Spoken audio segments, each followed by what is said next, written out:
This is the main page of your Capstone Courier. Now, when you're all registered, it will show that you're all registered on Andrews, Baldwin, Chester, etc. The top of this shows here what is on each page. And when I do a review of this, usually I go down each page and show students what they have done. This is round zero. You're going to download round zero. This shows what your company did last year. All 6 of the teams start the same way. You all had a return on sales of 4.1%. You all had asset turnover of 1, ROA of 4.4, leverage of 2, ROE of 8.7. This is why we require finance before this course. And your sales of $101 million. EBIT 11.9, profits 4.1 million, cumulative profit, again, this is was your last round, $4 million.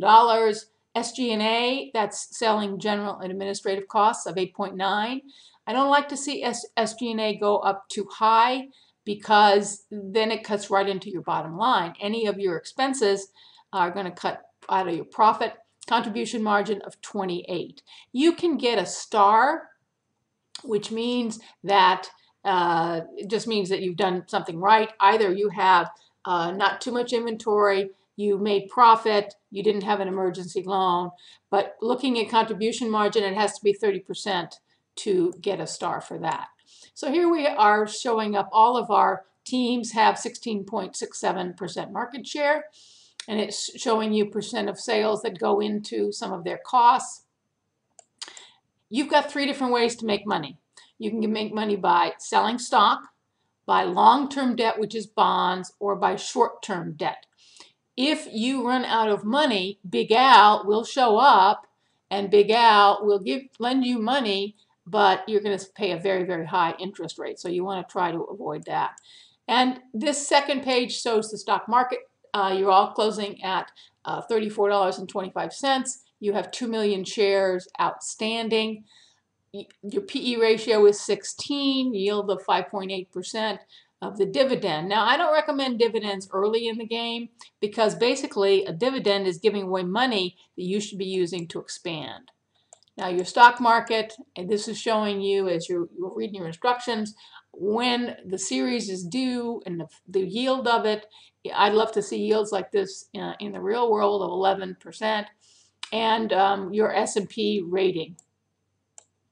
So now we go down to a financial summary, which is what your net income is, and then you go all the way down. You paid a dividend of $4 million, and your net cash is net change is $2.4 million because of the financing and outlay that you had. Then you have your balance sheet, which is showing your current ratio, your total liability, plant and equipment. This, when you first see this, you've seen it in accounting, is going to look, wow, a lot. But a couple of practice rounds you play, it will become really, really clear to you. Here's a production analysis. This shows you that each team had a much greater capacity than they produced. Well, if you have more capacity than you're producing, what that says is you got guys standing around with a shovel in their hand and drinking coffee. That's the way I say it. You want to try to produce at 200% of your plant capacity. So here you've got plant utilization, Andrews, traditional, all of them at 66%. Their low end is at 129, which is better. You want 200%. And the only way you can do that is to schedule 200% of the capacity. If the capacity is 1,000 units, you schedule 2,000 units, that's 200%. You're better off with second shift than overtime because second shift is more productive. Think about the real world. Overtime, people get tired. But second shift is more productive. It's more expensive, but in the long run, it's cheaper to do that.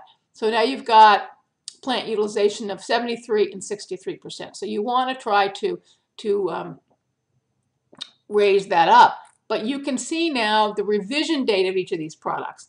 When you revise them, say you revise the production, the performance and size, or you revise the age, or actually the age is revised, always is cut in half when you revise, or you revise MTBF, that will probably extend your revision date. And remember that if a product comes out of revision later than a competitive product, the competitive product is likely to sell first, even if its attributes such as its pricing and marketing are less attractive. So you're seeing what they sold things at, their contribution margin. In the case of less than 30%, they really are not making lots of money. Automation round, you want to grow automation slowly, as quickly as you can. Well, I say, let me rephrase this. You want to grow automation as quickly as you can afford. If you grow from 4 to 8, it's going to cost you a lot of money. But if you grow from 4 to 5, then to 6, then to 7, that's more doable. And you want your automation in your products that don't change a lot to be traditional and low, to get up to maybe 9, to be more competitive. Why? Because it lowers your costs, and you can make a lot more profit at lower prices when you have high automation. So now we go down to each particular segment. And you all have a product in every single segment. You can invent new products if you want to. You can get rid of some of your products if you want to. The traditional segment, total industry demand is 7.3 million units. Next year's growth rate is 9.2%. That means that next time that particular 1.092. So next time, instead of 7.387 million, that segment will demand 8.066 million. You can look at this and know the growth rate doesn't change. So you can know what they're going to demand every segment for the entire 7 or 8 rounds of the game. You can look ahead and think what the market is going to look like. Now, as opposed to the real world, here the market, you can predict what the market will do. And you can see that the segment, the size, 32%, is a pretty big part of this. First thing customers look for in traditional is age. Ideal age is 2. That's 47% of the importance. And if you think about buying a car, the first thing you might be looking at is, let's say, safety. That would be 47%. Then you might be looking at price. In this case, price is 23%. They look for a price between $20 and $30. They're going to look for a 50% decrease every single year. Ideal positioning, performance at 5 and size at 15. That changes, which you can tell in your tutorials. You know exactly how much it's going to change every time. So for performance, say speed of your car. Then reliability, mean time between failure, of 14 to 19,000. That's 9%. So if you go back again to your car example, you're first looking at how old the car is, then you're looking at the price, then you're looking at, say, the performance, how fast it is, and then how reliable it is. Again, these are in order for how important it is to the customer. And then when we go, and as we move, you will see the products are going to move down and to the right. They become faster and smaller as the game progresses. So you're seeing what you sold. You can see everybody sold 13%. Now, why is it that some of these products that are not in this segment sold products? Because they ran out. If the segment requires 8 million units and you don't make, in total, all 6 teams don't make 8 million units, it will take from something else. And that's how sometimes you sell things that are not in your category. And you can see also the mean time between failure, the price of each of these kinds of things. So low end, the first thing they care about in low end is price, as you would expect. And then age, their ideal age is 7. Their performance and their mean time between failure go next. And you go down to high end and performance and size. So each of these has a different requirement.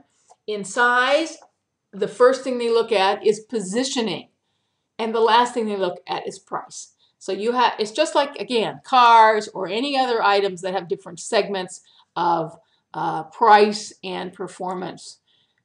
Then at the end, you've got a market share report. Then you've got the perceptual map, so you can see that it's all moving down and to the right. And the revision of each of these, your human resources. How much did you need? When you are making your decisions, it's going to tell you how many you need, your complement for the things that when you want, however many things of low end or high end you want to make.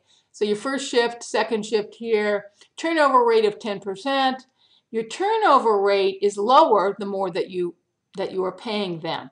Now you're going to have a labor round in round 4 where you'll make a decision about paying them, but turnover has certainly an effect in that. Productivity index is 100%. Your labor contract is $21. Your benefits are $2,500. Your profit sharing is 2%, and annual raise is 5%. Again, really nice if any of us actually got that. You will not be negotiating a labor contract until round 4. So then you've got a TQM. You won't have TQM available to you for a few rounds, but you can make choices of money that goes into budgets. Now, go to the Capsim examples in Blackboard, and you can see what TQM, okay, if you put money into that, what does that affect? Does it affect the price of the product? Does it affect the productivity of the product? Put the money where you're going to need the most. So this is an example of the Capstone Courier that you will get to from reports to Capstone Courier.